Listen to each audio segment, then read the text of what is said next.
టీడీపీలో ఉన్నప్పుడు ఎవరిని ప్రధాన శత్రువుగా మాట్లాడిండు కడియం శ్యారి? బీఆర్ఎస్లో ఉన్నప్పుడు ఎవరిని ప్రధాన శత్రువుగా మాట్లాడిండు? ఏ ప్రభుత్వం కూలిపోతుందని చెప్పిండు? టీడీపీలో ఉన్నప్పుడు కాంగ్రెసే ప్రధాన శత్రువు, ప్రతిపక్షము. అధికార పక్షంలో కాంగ్రెస్ ఉంటే ప్రతిపక్షం టీడీపీ. ఉమ్మడి ఆంధ్రప్రదేశ్లో టీడీపీ అధికార పక్షం అయితే ప్రతిపక్షం కాంగ్రెస్. నువ్వు టీడీపీలో ఉన్నప్పుడు ఎవరిని విమర్శించావు? కాంగ్రెస్నే విమర్శించావు. కాంగ్రెసే ప్రజాస్వామ్యానికి వ్యతిరేకమని చెప్పావు. కాంగ్రెసే ఎమర్జెన్సీ తీసుకొచ్చిందని చెప్పావు. ఆ మాటలు మర్చిపోతావా? రుజువులు ఉన్నాయి కదా. బీఆర్ఎస్లో ఉన్నప్పుడు నిన్నటి వరకు మొన్నటి వరకు ఏ ప్రభుత్వం కూలిపోతుందని చెప్పావు? కాంగ్రెస్ ప్రభుత్వమే కూలిపోతుందని చెప్పావు. నువ్వే చెప్పావు. రాజ్యాంగానికి ప్రమాదం వచ్చిందంటే ఎమర్జెన్సీ పీరియడ్లోనే, ఇందిరాగాంధీ పీరియడ్లోనే. ఈ 10 ఏళ్లలో ఏ రాజ్యాంగానికి ప్రమాదం రాలే. ప్రజాస్వామ్యానికి ప్రమాదం వచ్చిందంటే ఇందిరాగాంధీ తీసుకొచ్చిన ఎమర్జెన్సీ వల్లనే ప్రజాస్వామ్యానికి ప్రమాదం తీసుకొచ్చింది. నరేంద్ర మోడీ గారి ప్రభుత్వంలో ఏ ప్రజాస్వామ్యానికి ప్రమాదం రాలే. కాకపోతే నేను గమనిస్తున్న ఈ 10 ఏళ్లలో నరేంద్ర మోడీ గారి కేంద్ర ప్రభుత్వాన్ని చూసి 2 శక్తులు వాళ్ళకు నిద్ర పట్టకుండా పోతున్నాయి. 2 శక్తులకు గౌరవ నరేంద్ర మోడీ గారు ప్రధానమంత్రి అయినాక 2 రకాల శక్తులకు నిద్ర పట్టకుండా పోతున్నది. కళల్లో కూడా నరేంద్ర మోడీ గారిని చూసి కలవరిస్తున్నారు, భయపడుతున్నారు. ఆ 2 శక్తుల్లో ప్రధాన శక్తి ఏంటంటే దేశాన్ని అస్థిరపరచాలనుకున్న ఉగ్రవాదులకు ఇవాళ నిద్ర పట్టకుండా పోయింది.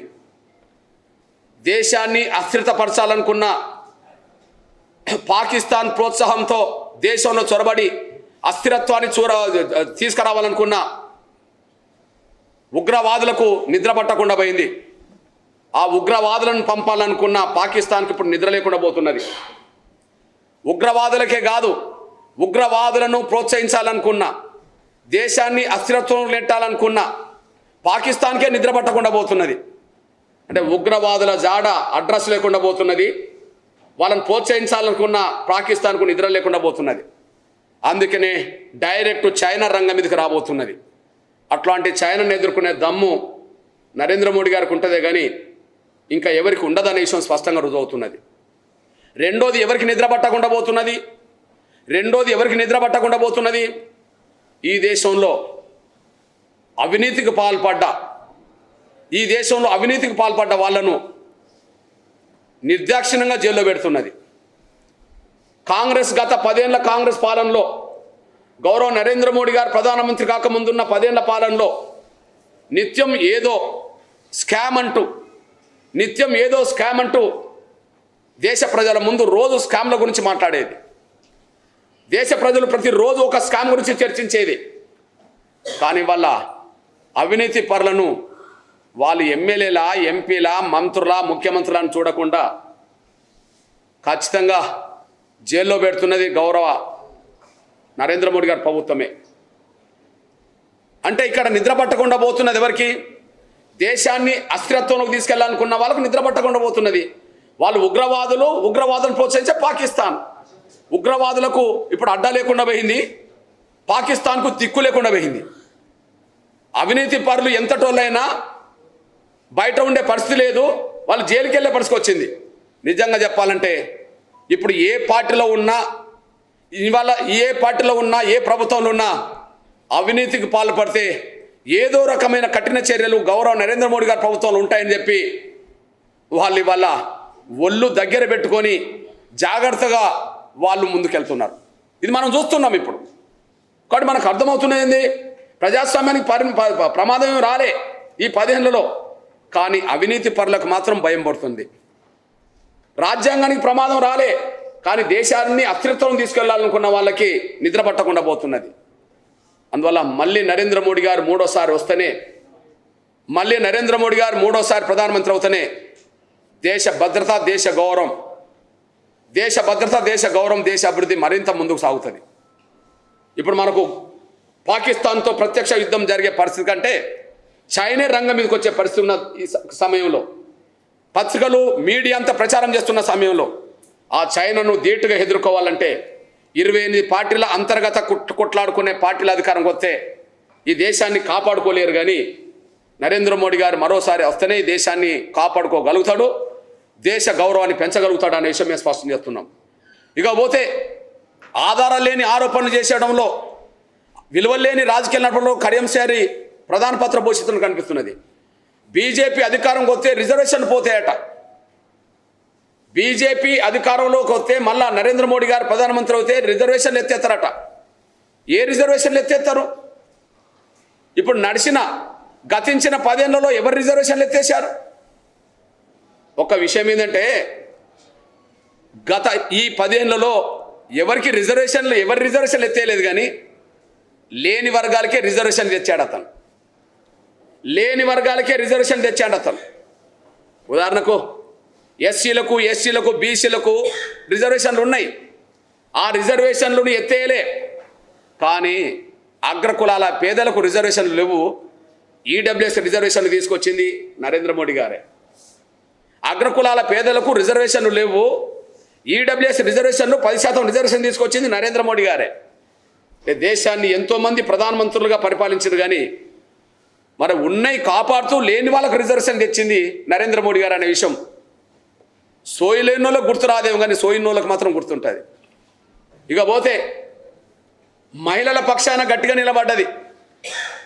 ఈ దేశాన్ని పరిపాలించిన ఇందిరాగాంధీ గారి కంటే ఇందిరాగాంధీ గారు ఎమర్జెన్సీ తీసుకోవడానికి భయపడలేదు, కానీ ఒక మహిళా బిల్లు పెట్టడానికి మాత్రం వెనుకడుగేసింది. దేశాన్ని చీకట్లోకి నెట్టడానికి ఇందిరాగాంధీ భయపడలే. ఎమర్జెన్సీ పెట్టడానికి లక్షల మందిని అరెస్ట్ భయపడలే. కానీ ఒక మహిళా బిల్లు పార్లమెంట్లో పెట్టడానికి మాత్రం భయపడ్డది.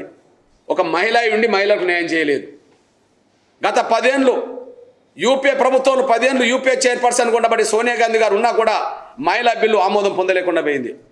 కానీ గౌరవ నరేంద్ర మోడీ గారు మాత్రం అనుకున్నదే తడువుగా 3 రోజులు తిరగకముందే, అనుకున్న తర్వాత 3 రోజులు తిరగకముందే లోక్సభలో రాజ్యసభలో 2 సభలో బిల్లులను ఆమోదం పొందించి రిజర్వేషన్లు అమలు చేయడానికి సిద్ధపడుతున్నాడు అతను. ఇప్పుడు నరేంద్ర మోడీ గారు మూడోసారి అధికారం వస్తే రిజర్వేషన్ పోతే అనే దానికి ఆధారం లేదు, కానీ లేని వర్గాలకే రిజర్వేషన్ తీసుకొస్తాడనే చరిత్ర మాత్రం రికార్డ్ అయిందనేసి కూడా మర్చిపోదు. మరి నిన్న మొన్నటి వరకు రిజర్వేషన్లు తెచ్చిన ఆ నాయకుడు ఆ రిజర్వేషన్లు అమల్లోకి రాకముందే రిజర్వేషన్ ఎత్తేస్తాడు. ఉదాహరణకు ఈడబ్ల్యూఎస్ రిజర్వేషన్లు తీసుకొచ్చి దశాబ్దం కాలే. అసలు మహిళా బిల్లు అమలు జరిగేది 2029 నుంచి. మహిళా బిల్లు చట్టసభలకు సంబంధించిన బిల్లు అమలు జరిగేది 2029 నుంచి. మరి నరేంద్ర మోడీ గారు ఎవరి రిజర్వేషన్లు ఎత్తేస్తాడు? ఎస్సీఎస్లకు లేని చోట రిజర్వేషన్లు అమలు చేసే స్థాయికి తీసుకొచ్చిండు. ఎస్సీఎస్లకు దేశవ్యాప్తంగా రిజర్వేషన్లు లేవు. అంబేద్కర్ రాసిన రాజ్యాంగం ప్రకారం దేశంలో అన్ని రాష్ట్రాల్లో ఎస్సీఎస్లకు రిజర్వేషన్లు ఉండాలి. కానీ ఆర్టికల్ 370 ఉండడం వల్ల రాజ్యాంగం ప్రకారంగా ప్రత్యేకంగా రాష్ట్రాన్ని నడుపుకునే స్వేచ్ఛ వాళ్ళకు ఆర్టికల్ 370 జమ్మూ కాశ్మీర్కు ఉండడం వల్ల పార్లమెంట్లో చేసిన ఏ చట్టం కూడా జమ్మూ కాశ్మీర్కు వర్తించదు. ఆర్టికల్ 370 ఉండడం వల్ల.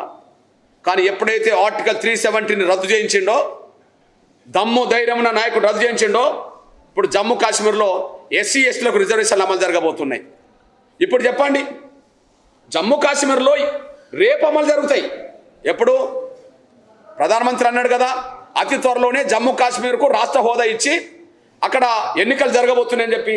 ఆ ఎన్నికల్లో మొదటిసారి ఎస్సీఎస్టీలకు చట్టసభలోకి వెళ్ళే అవకాశం రాబోతుంది. అంటే జమ్మూ కాశ్మీర్లో స్వాతంత్రం వచ్చిన కానీ ఎస్సీఎస్టీలు లేరా అంటే ఉన్నారు.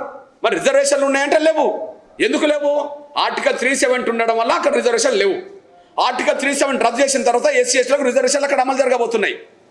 మరి లేని చోట ఎస్సీఎస్టీలకు రిజర్వేషన్లు అమలు చేసే శక్తి తీసుకొచ్చింది నరేంద్ర మోడీ గారే. అగ్రకులాల పేదలకు రిజర్వేషన్లు ఇచ్చింది నరేంద్ర మోడీ గారే. మహిళా బిల్లు తీసుకొచ్చి రిజర్వేషన్లు ఇవ్వబోయేది కూడా నరేంద్ర మోడీ గారే. మరి నరేంద్ర మోడీ గారు మూడోసారి అధికారంకి వస్తే రిజర్వేషన్లు ఎత్తేస్తారనే ఒక మాట చెప్పడం అనేది కేవలం నరేంద్ర మోడీ గారిని ఆయన పరిపాలన మీద లోపాలేందో ఎక్స్పోజ్ చేసే ఆధారం లేకపోవడం వల్ల, ఆయన పరిపాలనలో లోపాలేందో ఎక్స్పోజ్ చేసే ఆధారం లేకపోవడం వల్ల అభూత కల్పనతో కూడిన అసత్యాలతో కూడిన దుష్ప్రచారం చేసి ప్రజల ఓట్లు పొందాలని చెప్పి ఒక కుట్ర జరుగుతున్నట్టు కనిపిస్తున్నది. ఆ కుట్ర ఫలితమే ఖర్గే నుంచి మొదలుకుంటే కడియం శ్రీహరి వరకు మూడోసారి ప్రధానమంత్రి అవుతే రాజ్యాంగాన్ని మారుతారని, రిజర్వేషన్లు ఎత్తేస్తారని, ప్రజాస్వామ్యానికి ప్రమాదం అవుతుందని చెప్పి అభూత కల్పంతో కూడా అసత్యాలు ప్రచారం చేసి ఓట్లు అడగడానికి ప్రయత్నం చేస్తున్నారు.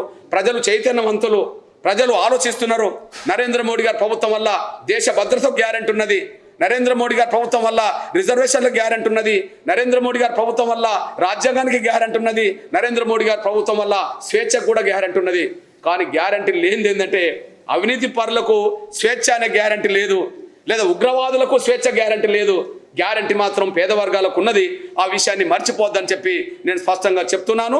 కడియం సార్కి నేను హెచ్చరిక చేస్తున్నాను. లక్ష్యం కోసం ఈ కండువ పెట్టుకున్నాను. ఆ లక్ష్య సాధన కోసం ఎవరు సహకారం చేస్తా అంటే వాళ్ళకి నేను సహకరిస్తున్నా. ఎగ్జాంపుల్, తెలంగాణ రాష్ట్ర ఉద్యమం బలంగా జరుగుతున్న రోజుల్లో కేసీఆర్ అన్న మాట ఏంది? తెలంగాణను సాధించడం కోసం బొంత పురుగునైనా ముద్దాడతాను అన్నాడు. తెలంగాణను సాధించడం కోసం బొంత పురుగునైనా ముద్దాడతాను అన్నాడు. తెలంగాణకు మద్దతు అంటే బొంత పురుగుతోటైనా కలిసి పనిచేస్తాను అన్నాడు కదా. మరి కేసీఆర్ ఒకనాడు కాంగ్రెస్తో పొత్తు పెట్టుకున్నాడు. అదే కేసీఆర్ మళ్ళీ టీడీపీతో పొత్తు పెట్టుకున్నాడు. మనందరూ తెలుసు 2004లో కాంగ్రెస్తో పొత్తు పెట్టుకున్నాడు. రాజశేఖర్ గారి ప్రభుత్వంలో కూడా మంత్రులను చేసుకున్నాడు. ఆయన కేంద్ర మంత్రి కూడా కాగలిగాడు. కానీ అదే తెలంగాణ ఇవ్వకపోతే మళ్ళీ కాంగ్రెస్కు విభేదించి బయటకు వచ్చి మళ్ళీ టీడీపీతో పొత్తు పెట్టుకున్నాడు. అందరూ తెలుసు. మరి అప్పుడు కడియం సార్ ఎక్కడున్నాడు? ఒకనాడు టీడీపీలో ఉన్నాడు, తర్వాత బీఆర్ఎస్లో చేరాడు. ఇప్పుడు ఎక్కడున్నాడు? కాంగ్రెస్లో చేరాడు.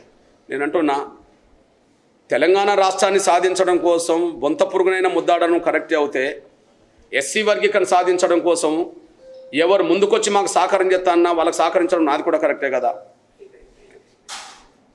ఎన్నికల సమయంలో ఒక్కొక్క పార్టీకి మద్దతు ఇవ్వడం అంటే, మరి మీరు టీడీపీ బీజేపీ పొత్తులో ఉన్నప్పుడే ఎంఆర్పీ సపోర్ట్ చేసింది కదా. 98, 99 ఎన్నికల్లో టీడీపీ బీజేపీ అలయన్స్ బ్రదర్, అప్పుడు మీకు మద్దతు ఇచ్చాం కదా. మరి అప్పుడు బీజేపీ ద్వారా రాజ్యాంగం మారలేదు కదా. ఇప్పుడు మార్చే పరిస్థితి లేదని నరేంద్ర మోడీ గారు అంటుండు కదా. ఓకే, అంటే ఎస్సీ వర్గీకరణ కోసం ఎవరు ముందుకు వచ్చినా వాళ్ళకి సపోర్ట్ చేశాను. నువ్వు కాంగ్రెస్ను తిడుతున్న రోజుల్లో నేను కాంగ్రెస్కి మద్దతు ఇచ్చాను. ఎందుకు? రాజశేఖర్ గారు వర్గీకరణ చేపిస్తామని హామీ ఇస్తే కేంద్ర ప్రభుత్వం కూడా వాళ్ళదే కాబట్టి చేపిస్తా అంటే నేను సహకారం చేశాను. అవును, తెలంగాణ ఇస్తామంటే కాంగ్రెస్కు మద్దతు ఇచ్చింది కాదా టీఆర్ఎస్? ఇవ్వకపోతే వ్యతిరేకించింది కాదా? కాబట్టి టీడీపీకి మద్దతు ఇచ్చిన రోజుల్లో నువ్వు టీడీపీలో ఉన్నావు, కాంగ్రెస్ను తిడుతున్న రోజుల్లో నేను కాంగ్రెస్ మద్దతు ఇచ్చా. ఇప్పుడు నువ్వు కాంగ్రెస్లో వచ్చినప్పుడు కేంద్రం బీజేపీది కాబట్టి బీజేపీ వర్గీకరణ చేస్తానది కాబట్టి నేను సపోర్ట్ చేస్తున్నా. నేను లక్ష్యం కోసం నేను ఉద్యమాన్ని నడుపుతున్నాను, నీ స్వార్థం కోసం నువ్వు కండోలు మార్చుకుంటున్నావు. నాది లక్ష్యం. ఇప్పుడు మన ఇష్టమన్నా లేకపోయినా కేసీఆర్ అయితే ఆ ఒంటి మీద అదే కండవ పెట్టుకొని నడిపిండు కదా ఉద్యమాన్ని. ఒంటి మీద అదే కండవ పెట్టుకున్నాడు కదా. నా ఒంటి మీద లక్ష్యం, నా కండవ నాకే ఉన్నది కదా. లక్ష్య సాధన కోసం మార్గాలు వేసుకుంటున్నావు, కానీ నీ స్వార్థం కోసం నువ్వు పార్టీలు మారుతున్నావు. ఎవరి స్వార్థం కోసం పార్టీలు మారినావు చెప్పండి? తెలంగాణ పీక్ స్టేజ్ ఉద్యమం జరిగేంత వరకు పిల్లలు త్యాగాలు చేస్తున్న రోజుల్లో, జైల్లో పడుతున్న రోజుల్లో, లాఠీ దెబ్బలు తింటున్న రోజుల్లో, రోడ్ ఎక్కుతున్న రోజుల్లో నువ్వు చంద్రబాబు నాయుడు వత్తాసు పలికి మాట్లాడినావు. కానీ తెలంగాణ రాబోతుందని తెలిసిన తర్వాత మాత్రమే నువ్వు మళ్ళా ఇక్కడ ఉంటే లాభం లేదని చెప్పి నువ్వు పార్టీ మారి మళ్ళీ బీఆర్ఎస్ చేరావు. నిజంగా చెప్పాలంటే మన ఇష్టం నా లేకపోయినా అసలు బీఆర్ఎస్లో ఏం తక్కువైంది? నాకు ఏం తక్కువైంది? ఎమ్మెల్సీ చేసే, నిన్ను ఎంపీ చేసే, నిన్ను ఉప ముఖ్యమంత్రి చేసే, నిన్ను ఎమ్మెల్యే చేసే, అసలు టీడీపీ కంటే ఎక్కువ లబ్ధి పొందింది ఇక్కడనే కదా. అవును, నిజాయితీ పరులు కష్టాలున్న చోటనే ఉంటారు, విలువలు గల్లోళ్ళు కష్టాలున్న చోటనే ఉంటారు. నిజాయితీ విలువలు లేని వాళ్ళు కష్టాలు వచ్చిన వెంటనే పారిపోతారు. ఇప్పుడు ఎవరిని వదిలి పారిపోయిండ్రు? కేసీఆర్ని వదిలి పారిపోయిండు కదా.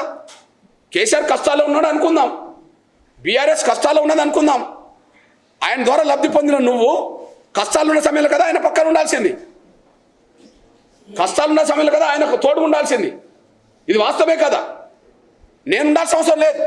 నేను మొదటి నుంచి కేసీఆర్ను కొన్ని విధానాలను వ్యతిరేకించుకుంటూ వచ్చాను. నాకు సంబంధం లేదు. ఆయన కష్టాలు ఉన్నప్పుడు నేను అండగా నిలబడ్డా. ఎవరికి? కేసీఆర్కు కష్టాలు ఉన్నప్పుడు నేను అండగా నిలబడ్డా. మీ అందరూ తెలుసు. ఉద్యమం పతాక స్థాయి చేరిన సమయంలో, ఆయన ఆమర దీక్ష చేస్తున్న రోజుల్లో, ఆమర దీక్షకు ప్రత్యక్షంగా 10 రోజుల పాటు ఆయన అండగా ఉన్నది నేను, మన జయశంకర్ గారే. అన్ని సాక్ష్యాలు ఉంటాయి. ఆయన ఆమర దీక్ష చేస్తున్నప్పుడు నువ్వు ఎక్కడున్నావు? ఆయన తిట్టే కాడున్నావు. కానీ ఆయన అధికారంకి వచ్చినాక ఆయన దళితులకు మోసం చేసిండు కాబట్టి నేను దూరమైన. ఆయన అధికారం ఉన్నప్పుడు నేను దూరమైనా, నువ్వు అధికారం వచ్చినప్పుడు నువ్వు దగ్గరికి అయినావు. నీది విలువ లేని రాజకీయాలు, నీకు వ్యక్తిత్వం లేని రాజకీయాలు. ఇప్పుడు ఆయన అధికారంకి వచ్చిన తర్వాత ఇన్ని పదవులు పొందావు. ఇప్పుడు ఆయన కష్టాలు ఉన్నాడు, ఆయన బాధలు ఉన్నాడు, ఇబ్బందులు ఉన్నాడు, పార్టీ కొంత వెనుకపోతున్నది. నిజాయితీ పరులు ఎక్కడ ఉండాలా? అక్కడ ఏదైనా ఇబ్బందులు ఉంటే అక్కడ ఉండి దాన్ని సరి చేసుకోవాలా. నాయకుడు, నిన్ను నమ్మిన నాయకుడు నీ బిడ్డ కూడా టికెట్ ఇచ్చాడు, మాదిగలను కాదని. నిన్ను నమ్మిన నాయకుడు నీ బిడ్డను టికెట్ ఇచ్చి మాదిగలు కూడా కాదని నువ్వు నట్టేట ముస్తావా? అధికారం కేసీఆర్కి వస్తే నువ్వు బయటకు వచ్చేటోడివా? అధికారం కేసీఆర్కి వస్తే నువ్వు బయటకు వచ్చేటోడివా? అధికారం పోయిందనే కదా ఇప్పుడు ఆయన చుట్టూ, వాళ్ళ కుటుంబం చుట్టూ కొన్ని సమస్యలు చుట్టుముట్టాయని కదా నువ్వు పారిపోయింది. వ్యక్తిత్వం ఉన్న వాళ్ళు పారిపోతారా? విధానాలు పారిపోతారా? నువ్వు కొంపలు ముంచేటోడి, మేము నిలబెట్టేటోళ్ళం. తెలంగాణ ఉద్యమం నిలబెట్టింది మేము, నువ్వు కొంపలు కూల్చుకుంటూ వస్తున్నది నువ్వు. ఇది ముమ్మాటికి వాస్తవం అనేసి కూడా మీ దృష్టికి నేను తీసుకొస్తున్నా. వరంగల్ బిడ్డగా నేను మాట్లాడుతున్నాను. గౌరవ నరేంద్ర మోడీ గారికి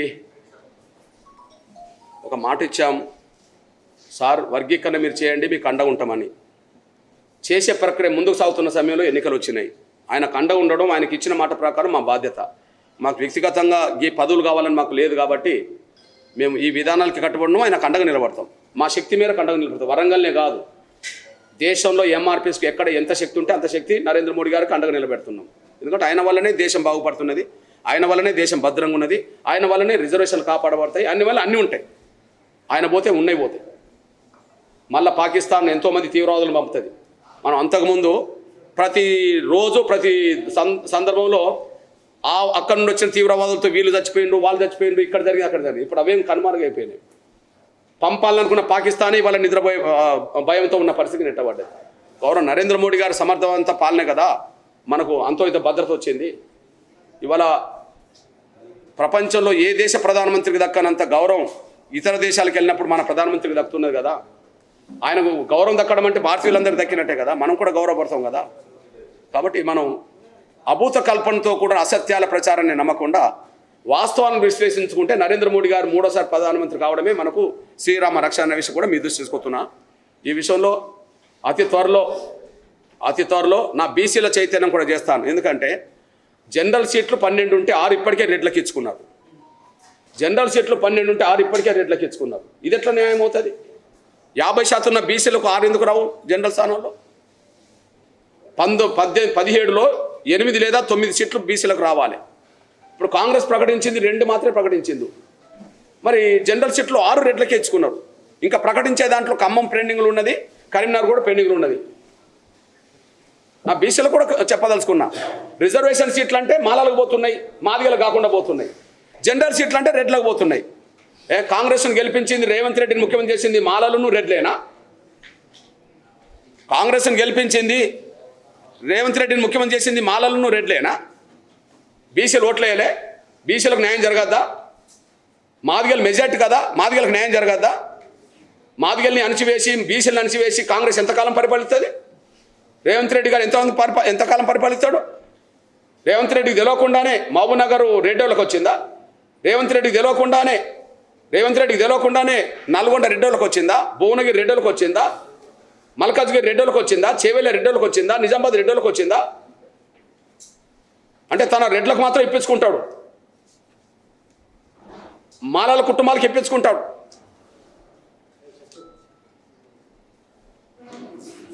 తండ్రి ఉంటే కొడుకులకు, తండ్రి ఉంటే బిడ్డలకు, భర్త ఉంటే భార్యకు, అన్నుంటే తమ్ముడికి, తమ్ముడు ఉంటే అన్నకు. ఇవేనా? బీసీలకు రావద్దా? రిజర్వేషన్ స్థానాలు చెప్పాను కుటుంబాలకు, జనరల్ స్థానం చెప్పాను రెడ్డి కులానికి, జనరల్ స్థానం రెడ్డి కులానికి.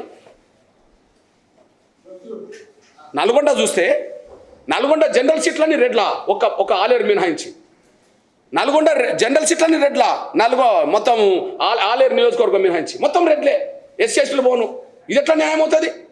రంగారెడ్డి మహబూబ్నగర్లో అసలు బీసీలు ఎందుకు లేకుండా పోతుండ్రు? జనరల్ స్థానాలన్నీ రెడ్లు తెచ్చుకుంటే మరి బీసీల సంగతి ఏంటి? చాలా అన్యాయం జరుగుతుంది మా బీసీలకు కూడా. కాంగ్రెస్ వల్లనే అన్యాయం జరుగుతుంది. ఏం 50% బీసీలకు విలువ లేదా? నీ మంత్రివర్గంలో ఒక మున్నూరు కాపు ఉంటాడు, ఒక గౌడు ఉంటాడు, మరి రెడ్లు 4 ఎందుకే? 50% బీసీలు ఇద్దరు ఉంటే 4% లేని రెడ్లు నలుగురు ఎందుకు?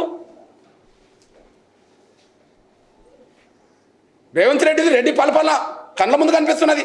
కేసీఆర్ను దొరలపాల అన్నాం. ప్రజాపాలన ఎట్లా అవుతుంది? మొత్తం అన్నింటిలో రెడ్డిలో మొత్తం తీసుకొచ్చుకుంటుంటే మీరు చూడండి, ఆయన నియామకాలు చూడండి, మొత్తం రెడ్లే. మంత్రివర్గం చూడండి, మెజారిటీ రెడ్లే. కార్పొరేషన్లు ప్రకటించే దాంట్లో చూడండి, మొత్తం రెడ్లే. పార్లమెంటు పార్టీ ఇన్ఛార్జీలను చూడండి, మొత్తం రెడ్లే. ఫోన్ ట్యాపింగ్ సంబంధించిన దానిలో విచారణ జరుగుతుంటే స్పెషల్ పబ్లిక్ ప్రాసిక్యూటర్ ఎవరు? సాంబశివరెడ్డి నిన్న నియమించారు. స్పెషల్ పబ్లిక్ ప్రాసిక్యూటర్ ఎవరు? సాంబశివరెడ్డి నిన్న నియమించుకున్నారు. అరే, అడ్వకేట్ జనరల్ ఎవరు? రెడ్డి. అడిషనల్ అడ్వకేట్ జనరల్ ఎవరు? రెడ్డి. ఇప్పుడు పబ్లిక్ ప్రాసిక్యూటర్ ఎవరు? రెడ్డి. ఓ కేసీఆర్ ఏమో ఫోన్ ట్యాపింగ్ కోసం చేసిన వాళ్ళలో విలమల్లే పెట్టుకున్నాడు. ఇప్పుడు దాన్ని విచారించడానికి నువ్వు రెడ్లను పెట్టుకుంటున్నావు. ఏ బీసీ అధికారులు లేరా? ఎస్సీ అధికారులు లేరా? ఎస్సీ అధికారులు లేరా? మైనార్టీ అధికారులు లేరా? ఆ ట్యాపింగ్ విచారణ కోసం జరిగే ప్రయత్నంలో ఒక రెడ్డినే పెట్టాలా? ఏంది పద్ధతి? నేను చెప్తున్నా, రిజర్వేషన్లు అంటే మాదిగలకు లేకుండా పోతున్నాయి, జనరల్ సీట్లు అంటే బీసీలకు లేకుండా పోతున్నాయి. నేను మాదిగల కోసం యుద్ధం చేస్తా, మాదిగ బిడ్డగా. అన్యాయం జరుగుతున్న నా బీసీల కోసం కూడా యుద్ధం చేస్తా. రెడ్ల ఆధిపత్యాన్ని తగ్గించే పోరాటంలో రేవంత్ రెడ్డి ప్రభుత్వానికి ముచ్చెమటలు పట్టించే బాధ్యత నేను తీసుకుంటా. ధన్యవాదాలు.